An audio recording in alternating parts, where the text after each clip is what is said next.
Živimo u zemlji gde vlada nemaština, mnogi ljudi gube život, a niko ne odgovara za taškavanje zločina. Vlada potura pod tepih, onda plasiraju laži i pljuju po našoj deci. Dokle više tako moramo stati na noge za bolju budućnost generacije nove. Dosta je bilo čutanja, vi istaknite parole, ne dozvolimo tim lopužama da nam ruši snove. Od Beograda do Novog Sada dugačak je put, oni skupili su snage, zajedno podigli bunt. Nisu dovoljne ostavke državnih funkcionera dok ne ispune zahteve, inat mora da se tera. Hajmo svi ruke gore, studenti su naša nada, hrabro stojimo uz njih od BG-a do Novog Sada. Mi smo armija Srbije, svi smo ujedinjeni sada, nećemo odustati dok ne istera se pravda.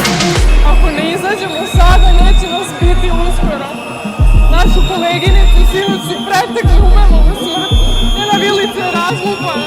Blokirajte sve, neka bagra vidi da je narod ustao, i toga se ne stidi, ponosno stojimo uz decu, ne damo na njih, za njih smo spremni da idemo i sami protiv svih. Zato blokirajte sve, neka bagra vidi da je narod ustao, i toga se ne stidi, ponosno stojimo uz decu, ne damo na njih, za njih smo spremni da idemo i sami protiv svih. Deco, tu smo i mi, sa ratišta ludaci, tako naziva nas bagra, tako naziva nas đaci. Draga deco, mi smo na vašoj strani, sa svete srpske zemlje, ratni veterani.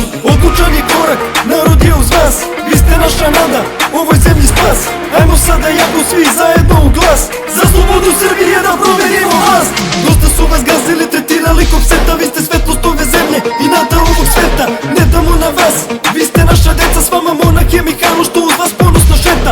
Umetnici, profesori sa svih strana, poljoprivrednici, bajkeri, pa i mala deca. Ujedinjeni zajedno, idemo do kraja, za krst, za veru, pobeda je slavna. U Beogradu je danas tokom blokade saobraćaja povređena studentkinja iz Kraljeva. U komunikacijnoj grupi kraljevačkih prosvetnih radnika navedeno je da je povređena devojka prošlogodišnja maturantkinja. Blokirajte sve, neka bagra vidi da je narod ustao, i toga se ne stidi, ponosno stojimo uz decu, ne damo na njih, za njih smo spremni da idemo i sami protiv svih. Zato blokirajte sve, neka bagra vidi da je narod